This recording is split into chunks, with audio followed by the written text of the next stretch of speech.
আসসালামু আলাইকুম, কেমন আছেন সবাই? সবাইকে আমার নতুন একটি কুকিং ভিডিওতে স্বাগতম। আজকে রান্না করব লেয়ার মুরগির মাংস দিয়ে মূলাটাকে যদি লেয়ার মুরগির মাংস দিয়ে একটু পাতলা ঝোল করে রান্না করা হয়, ওই ঝোলটা খেতে কিন্তু অসাধারণ লাগে। তো আমি আজকে সেটা রান্না করব, সেটা আপনাদের সাথে শেয়ার করব।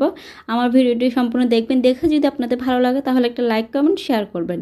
এখানে আমি তেল গরম করে নিলাম, এরপর আমি এখানে কিছু পেঁয়াজ বাটা দিয়েছি, এরপর কিছু পেঁয়াজ কুচি দিয়েছি, এটাকে একটু নেড়ে চেড়ে এরপর আমি এখানে স্বাদ মতো এখন লবণ দিয়ে দিলাম। লবণটা দিয়ে আমি কিছুক্ষণ নেড়ে চেড়ে একটু লাল লাল করে ভেজে নেব পেঁয়াজগুলোকে।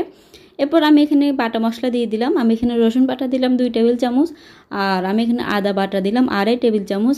আদা বাটাটা একটু বাড়িয়ে দিয়েছি, যে কারণটা হলো লেয়ার মুরগির মাংস অনেক বেশি শক্ত হয়, সিদ্ধ হতে অনেক বেশি সময় লাগে, এই জন্য আদা বাটা একটু বাড়িয়ে দিয়েছি। এরপর আমি আদা বাটা রসুন বাটাকে এই পেঁয়াজের সাথে খুব ভালোভাবে নেড়ে চেড়ে একটু সময় নিয়ে ভেজে নেব। এরপর আমি এখানে সব রকমের গুঁড়া মশলাগুলো দিয়ে দিব।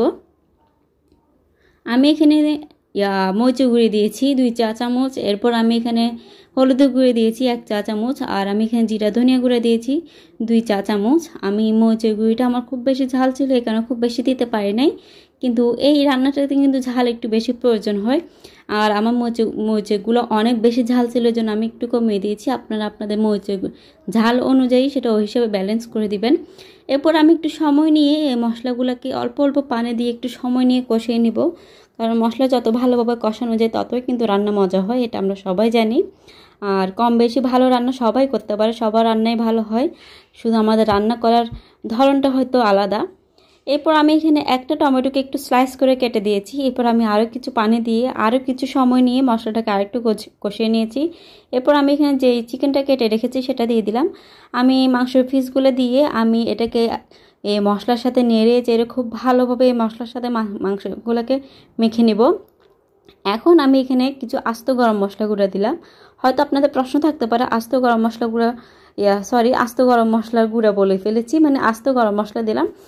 আস্ত গরম মশলাগুলো আমি প্রথমে না দিয়ে এখন কেন দিয়েছি, যেহেতু আমাদের এই গরম মশলাগুলো দিলে খুব ভালো একটা স্মেল ছড়ায়, স্মেলটা প্রথমে দিলে কিন্তু একটু চলে যায়, এই কারণে আমি মাংস দেওয়ার পরে দিই, যাতে স্মেলটা একদম বরাবর মাংসের সাথে মিশে যায়। এই জন্য আমি এই আস্ত গরম মশলাগুলো আমি সবসময় মাংস রান্নার ক্ষেত্রে মাংস দেওয়ার পরে দিই। আর যদি হাতে মেখে বসে তাহলে তো ব্যাপারটা আলাদা, তখন আলাদাভাবে মাংসের সাথে হাতে মেখে বসে দিই। আচ্ছা, আমি এখন গরম মশলাগুলো দিয়েও আমি খুব ভালোভাবে নিয়েছি, একটু সময় নিয়ে কষিয়ে নিয়েছি। এরপর যেহেতু খুব বেশি শক্ত মুরগি, আমি এখন এগুলোকে প্রেশার কুকারে দিয়ে দিয়েছি। আমার প্রেশার কুকারে মনে হয় 8-9 সিটি পর্যন্ত আমি ওয়েট করেছিলাম। এরপর আমি এটাকে নামিয়ে দেখলাম আমার এটা কিন্তু একদম 70% সিদ্ধ হয়ে গিয়েছে মাংসটা, তাই আমি এখন এখানে নামিয়ে আর এক্সট্রা কোনো ঝোল দিই নাই। এই অল্প ঝোলের মধ্যে আমি মূলাটাকে খুব ভালোভাবে কষে নিয়েছি। মূলাও সিদ্ধ হতে খুব বেশি সময় লাগে না, একটু শক্ত নামাতে হয়, এটা কিন্তু নামানোর পরে ভিতরে ভিতরে অনেকটা সিদ্ধ হয়ে যায়, তাই আমি এখানে খুব বেশি ঝোল দিব না, আমি হালকা একটু পাতলা ঝোল রাখবো, ওই হিসাবে আমি একটু এখানে ঝোল দিয়ে দিলাম। আমি মূলাটাতে একটু পাতলা ঝোল রাখবো, আর কষানো তো দেখলাম মূলা অনেকটা সিদ্ধ হয়ে এসেছে। এরপর আমি তো এখানে ঝোল দিয়ে দিলাম, আর সব কিছু চেক করে দেখলাম মূলাটাও সিদ্ধ হয়ে গিয়েছে, মাংসটা তো যে 30% সিদ্ধ হওয়া দরকার সেটাও হয়ে গিয়েছে। আর এটা হচ্ছে রান্না ফাইনাল লুক, কেমন হলো জানাবেন।